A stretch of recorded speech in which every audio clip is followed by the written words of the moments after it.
septet perspective, articles around the world. This is Macca's article about the Chile earthquake and how neighborhoods were damaged and how that was fixed.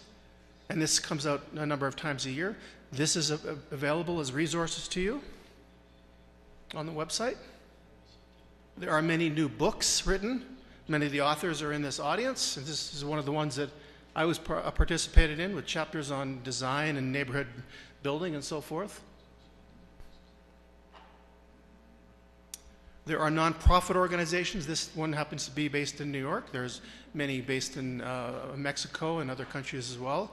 Nonprofit organizations that have tools that you can use. All these are downloadable free of charge. So the resources now that we didn't have when Jane published her book in 1961, the resources now are tremendous. The world is at your fingertips to use this information. There's many things you as a practitioner can do today and tomorrow. And it all started with the work of Jane Jacobs. So for the historians in the room, I won't get into the details too much. Septet goes back a long way. As you can see, there was early work in the 1920s on urban design and layout. Chicago, for example, had a whole series of studies done in mapping the juvenile delinquency patterns in the 20s. But it really wasn't until Jane started writing that we started to think about the neighborhood as the place to be, I mean, in terms of prevention. And out of Jane's work, there was two very seminal writers who started to think about these ideas and turned it into what we today call septet, because Jane Jacobs never called it septet. One was a criminologist who I used to share an office with at Florida State University when I taught there. His name was Clarence Ray Jeffrey. Now, C. Ray Jeffrey was a short man. He'd been a boxer in his youth, and if you didn't know him, he looked very gruff, very tough. And yet he had the softest heart you can imagine. And he passionately believed there was a better way to deal with crime than to put people in prison. And so C. Ray read the ideas of Jane Jacobs and believed that there was a way to look at crime that was much more broad. He called it environmental. And he wrote a book, the first book. In 1970, it was published in 1971, and the title of the book was Crime Prevention Through Environmental Design. That's where our field takes its name from. And it led to a series of perspectives on practice and theory.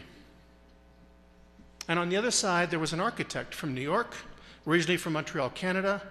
He moved to practice in New York, and he took many of the ideas of Jane Jacobs in the late 60s, studied some housing for the government, and he wrote a book as well, which he titled Defensible Space, and his name was Oscar Newman.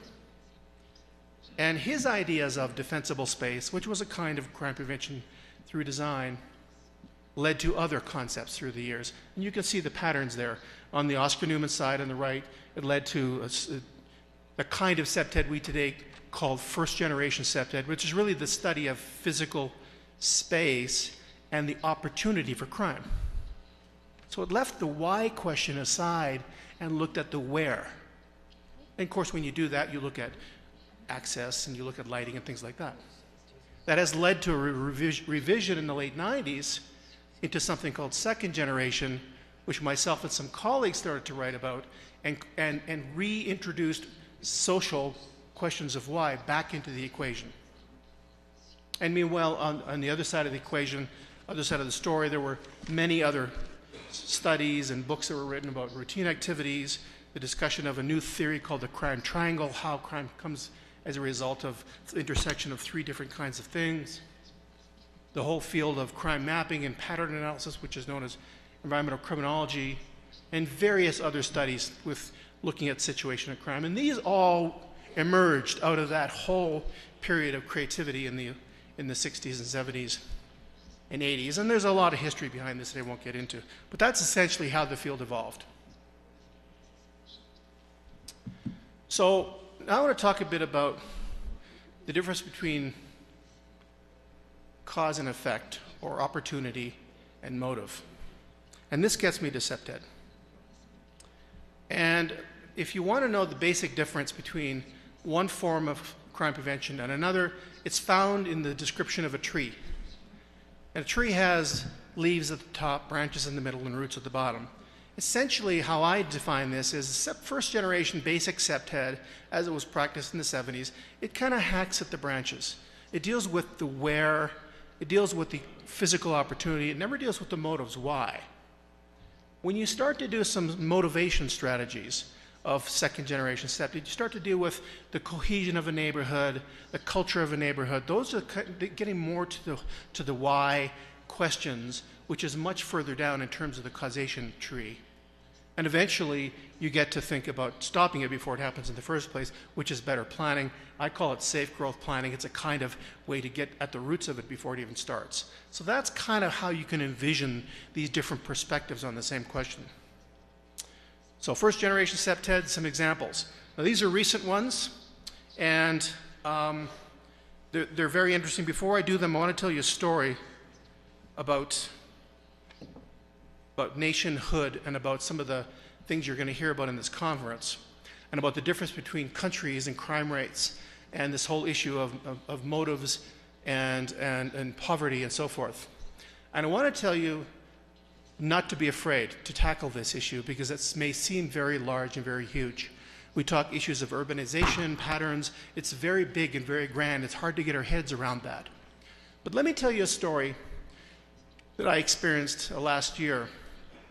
When I traveled out of San Diego, California, where I was doing some work on drugs and gangs, and I traveled south of San Diego through some very difficult neighborhoods, in neighborhoods that I've worked in, Chula Vista, National City, others, where there's crime and delinquency and gangs and shootings, high violence in some areas. And areas, as you get further south toward the border, the crime problem seems to get worse and worse and worse. And then I got to the border, the crossing, the famous San Diego-Tijuana crossing point. Infamous. And I walked across the border, and I came into Tijuana. All my friends, all my American friends, oh, be careful, it's terrible, it's all war there, and there'll be machine guns and shootings, and what did I see? I saw taxis. A taxi driver, hey, where do you want to go? I went in the taxi and went to a beautiful hotel about 10 minutes away. Beautiful, beautiful modern architecture.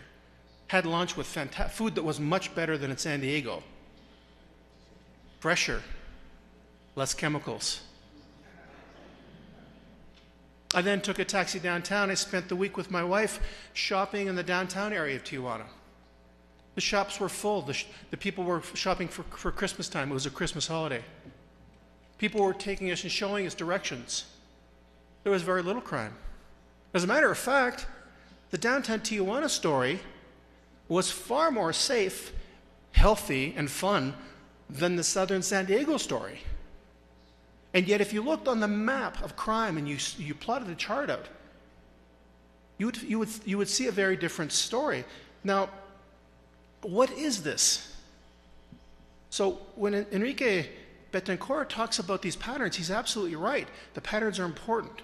But the policy needs to be carefully crafted around the concept of the neighborhood. Because the neighborhood of Tijuana and downtown, I don't deny that the suburbs may have serious crime problems that still may exist. I don't deny that there may have been national strategies that help cut the crime there. But I tell you, when you go to that neighborhood downtown, it is a very lovely place. And that tells us something about patterns. It tells us that what Jane Jacobs said and what the septet practitioners say is very true. That is, we look at, understand, and prevent crimes within the neighborhood. Within the neighborhood. So if there is a national policy, let that national policy say something like an urban policy that enables bottom-up neighborhood mobilization around strategies like septet. Enables it through finances, perhaps through training. Bottom up in the sense that the people there, through participation strategies, are the ones doing stuff. In my classes, I use the 2-4 arrow. I say the 2-4 with. We know we're doing it right when we're not doing it 2 or 4 people, but when we're doing it with them.